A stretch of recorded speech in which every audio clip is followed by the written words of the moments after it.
The story was always there. It found me to write it because I just, from the time I opened the book and just started it. Hi, Evelyn. How are you?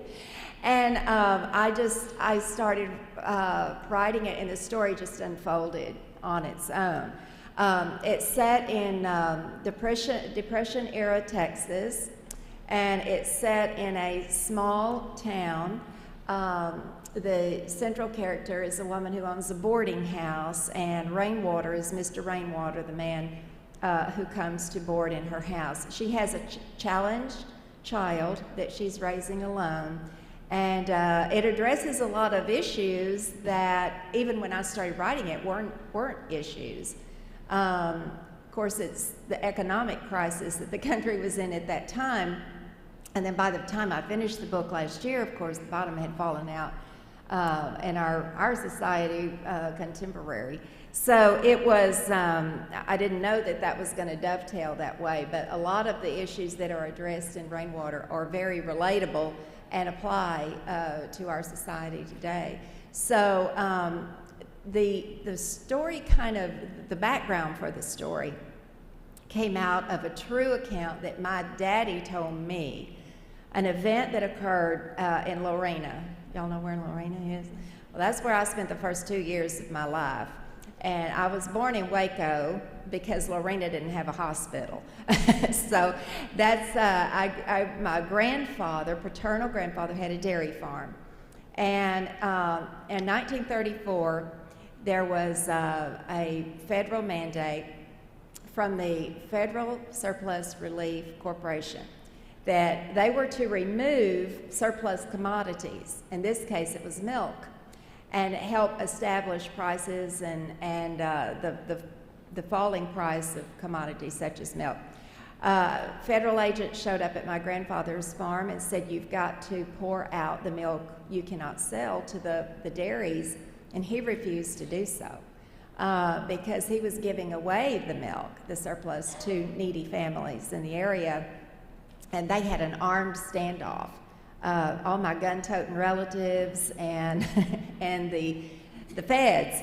And my daddy was 6 years old at the time, and this made a distinct impression on him. And so that's kind of, he used to tell us the story, and it fired my imagination, and I used that as the backdrop. And the more I got to investigating, there was another federal program in 1934 called the Drought Relief Service. And they were buying cows and beef cattle and then shooting them.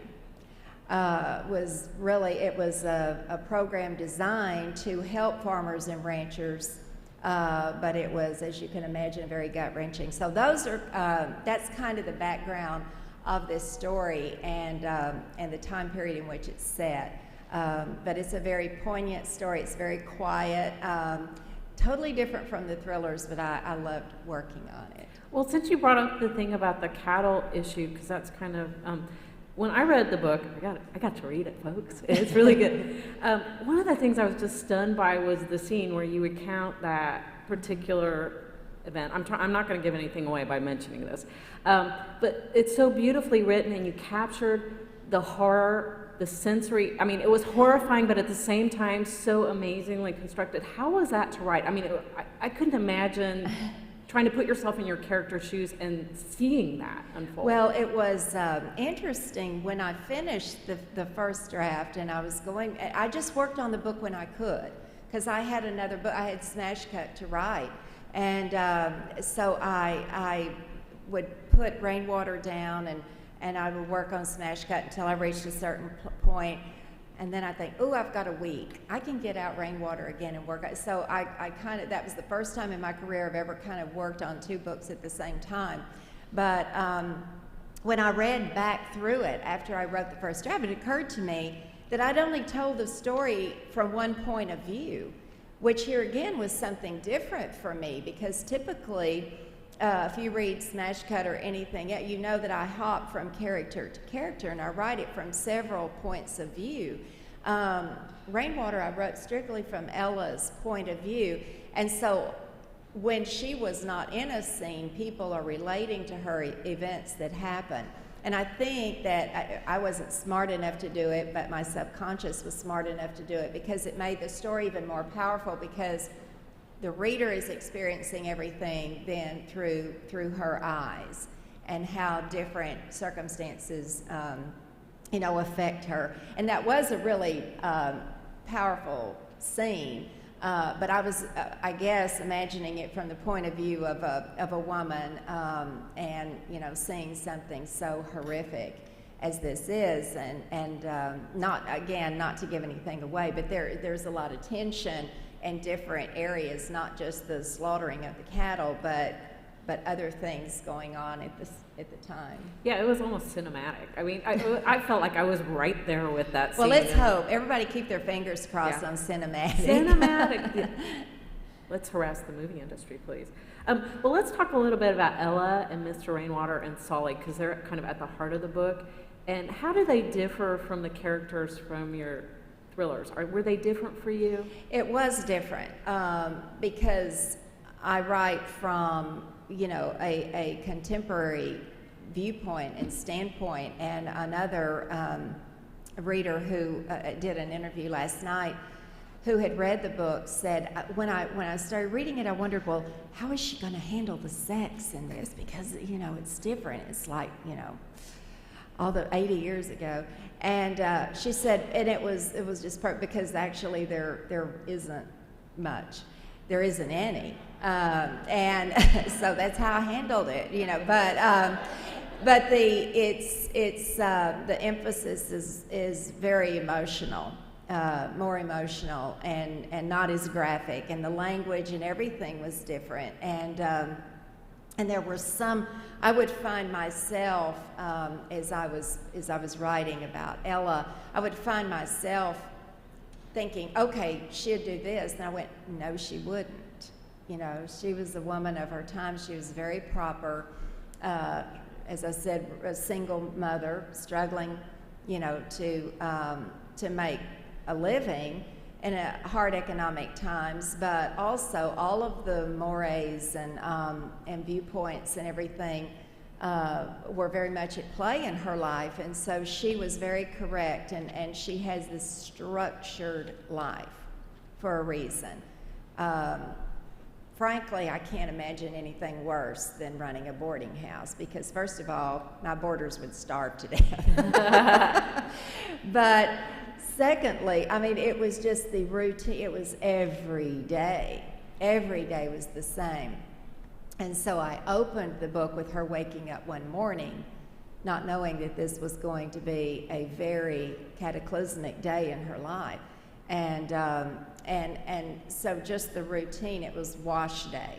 And I can remember my grandmother having a Ringer washing machine that you cranked by hand, and filling the tub, from the outside faucet, and it was outside in this little shed. So all of these things, I used, but it was interesting to write all of those things from not only just from her viewpoint, but from the time period, the mindset, and the way that things were at that time were so different, vastly different from now. Mm-hmm. And so I started polling my friends and family, and I'd say, think of the most terrifying murder scenes that you can think of in movies.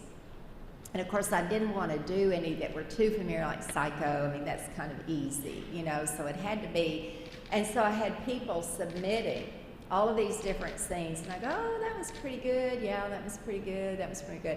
But then I, in my own research, ran across an Alfred Hitchcock movie that I had never seen. It was a British-made film, and it was just awful to me. And so that's the scene I used, but he's pretty creepy. Yeah, how is it to be with those? I mean, because you live intimately with these characters as long as you're writing the book. How do you do that? How do you get in the head of a creep like that? I had to laugh. I don't know. Michael's worried about it. one of the Amazon the fan reviews called him a waste of skin, Yeah. and that cracked me up. But he was really creepy. He was kind of a waste of skin. I don't know. I guess it's, if you ask Peter Benchley, how did you get into the head of a great white shark? I mean, you make it up. That's the job of a fiction writer, is to make it up and hope that your audience believes it, at least on some level. I had done a blog this week for promotion. I think it'll come out next week, for bookreporter.com. And it's an excellent website if you're a reader, because you read. They have all these authors all the time doing blogs. But I was doing one, and the question that was asked me was, how do you keep your writing fresh year after year, and writing in different genres and whatever? How do you keep it fresh, and do you do anything, specifically? And so I was giving them a few things, little tricks of the trade. But I try and create characters that I hope are relatable. The villain has to be a real threat, and I've lost my train of thought on that. But anyway, what were we talking about?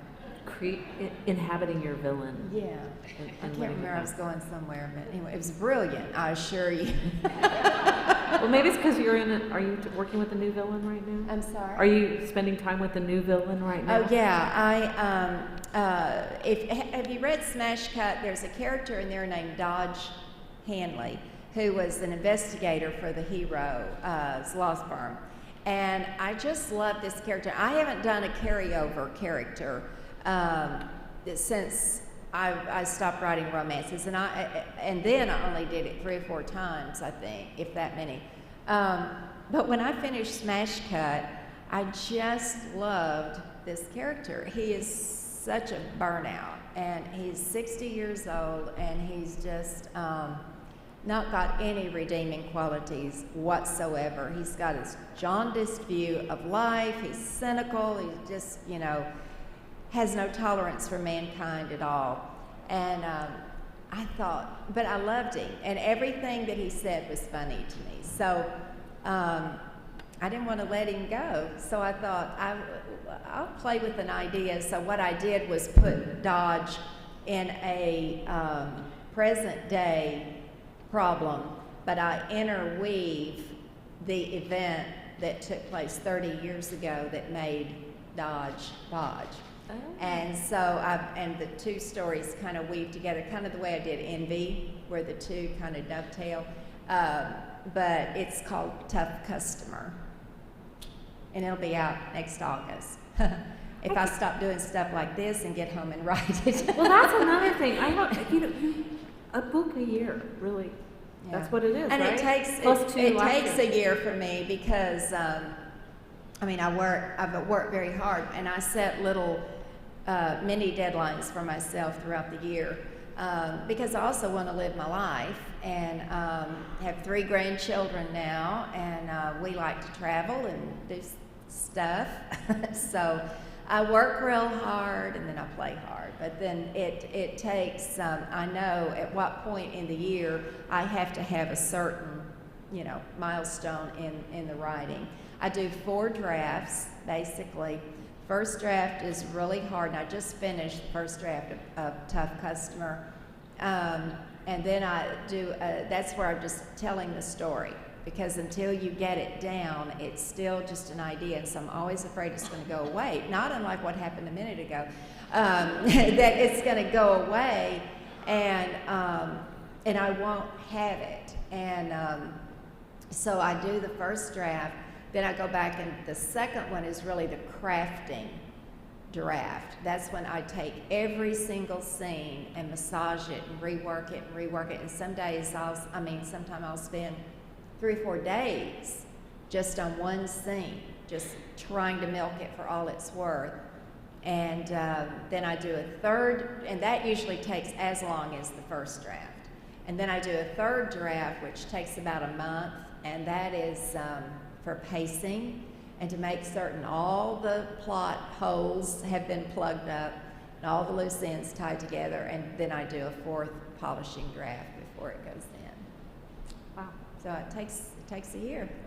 I'd like to open it up to questions from the floor, and we have a microphone here, so if you have a question for Sandra, I'd invite you to come to the microphone so everybody can hear it. What? No questions? Okay, question from the gallery.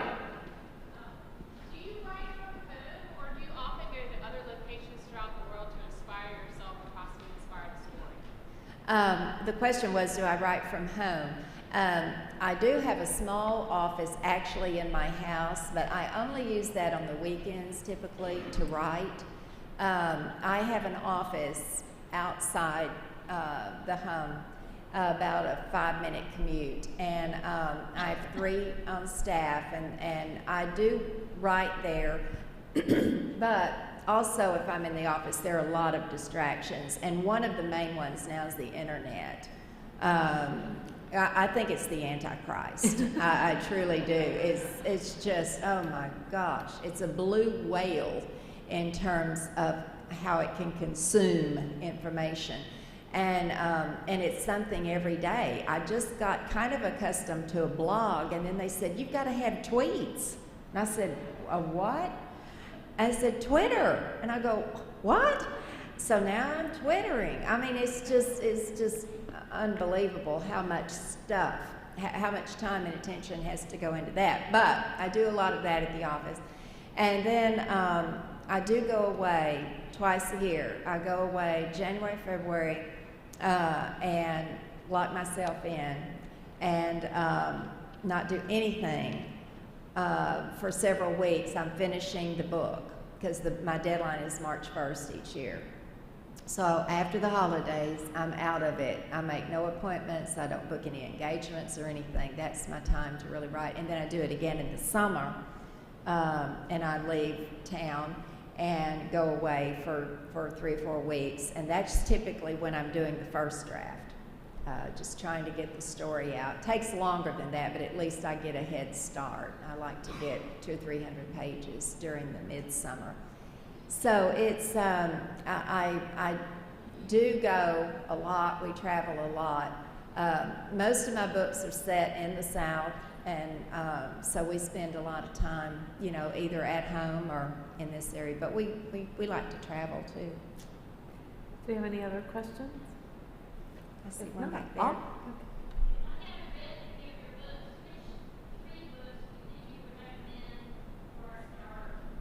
You want me to give you a synopsis of all 74? How much time do we have? Well, one book that has been reprinted right now, and it's made the bestseller list. It's actually in its 3rd incarnation. It's called Envy, and I think it came out in when did it come out? 2000, I think, or something like that. Anyway, it's already been. This is the 3rd, reprint of it with new cover and everything. And that's been one of the most popular books, at least based on the emails and fan mail that I get. It's been a very popular book. It's called Envy, and it's everywhere right now. And it's on USA Today's list. It's been on there for several weeks. Oh gosh, it's hard to say because it's like saying which of your children do you like the best, because each book is so different. I would say if you're looking for a thriller, read something that was published after 1990. And you can always tell by the copyright page, because a lot of these books, they're still all in print, not all in hardcover, but in paperback for sure. And so anything that I wrote prior to 1990, the emphasis was more on the romance. And anything after 1990, it's been more in the thriller, suspense, mystery area. And the other answer to that could be whichever books are in the Barnes & Noble signing tent today. That's right. Because I know 2 of them are out there, and they might have some of the other a very backlists. glib answer I sometimes give. Someone says, which is your favorite book? And I said, which one are you thinking about buying? And whatever it is, that was my very favorite one. obviously you had to get some detailed information. So how much of your work involves that? And then, as prolific as you are, how do you come about your ideas? Because they're so widespread. I'm just curious how they come and obviously come to such fruition in detail. Well, actually, this woman's brilliant because she just reminded me of what I lost my train of thought on a while ago, which was plausibility. And in this blog, and I'll get to your question, but in this blog, they were asking about, all the things that you do to make it fun, make it fresh. And one thing I don't do is censor myself. I think that the worst thing a writer can do is start pulling back and censoring or inhibiting their own imagination. And I have my son, who's now writing and has already sold 2 books. We were talking about it the other day, and I said, it only has to be within the realm of possibility. Only in the realm of possibility. Because the most outlandish stories you've ever heard are true. They're absolutely true. Read the newspaper every day. Think of the Titanic. Think of the World Trade Towers. I mean, nobody would have predicted those events. So let your imagination flow freely. That was the thing I was going to say. In terms of getting ideas, it's so hard to say because the smoke screen, there was a lot of news when I was plotting about the date rape drugs, and I thought, what would happen if a woman was given one of these drugs, not so that she could be harmed, but that whoever she was with could be harmed, and she would be left as the suspect. So that's where that whole story started, and just that germ of an idea, and I just started playing with it. But I could go through the bibliography of all the books, and each one of them came about in a different way. Sometimes I've started with a character that I just think is interesting, or a profession I think is interesting, and sometimes I have no clue where an idea comes from. It's just all of a sudden there. And I'll think, now that's interesting. Writers just say, oh gosh, I just got so involved in the research. Well, that's like studying for a test to me. I want to get to the good stuff. And as a reader, immediately when that author has drawn you out of the story to step back and impress you with how smart they are.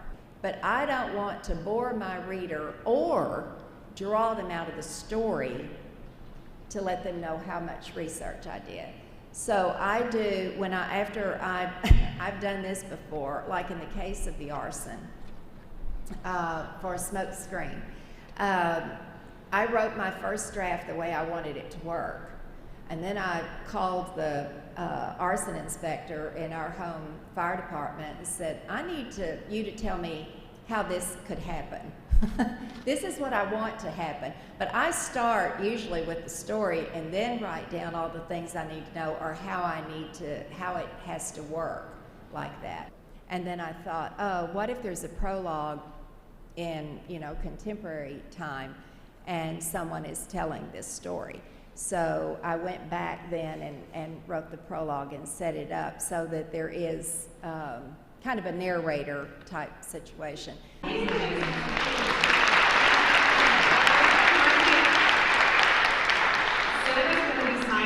the book festival signing tent on the west side of the Capitol, and the books will be for sale in the Barnes & Noble tent. So I invite you to join her out there. Christmas gifts, Christmas gifts. Especially rainwater.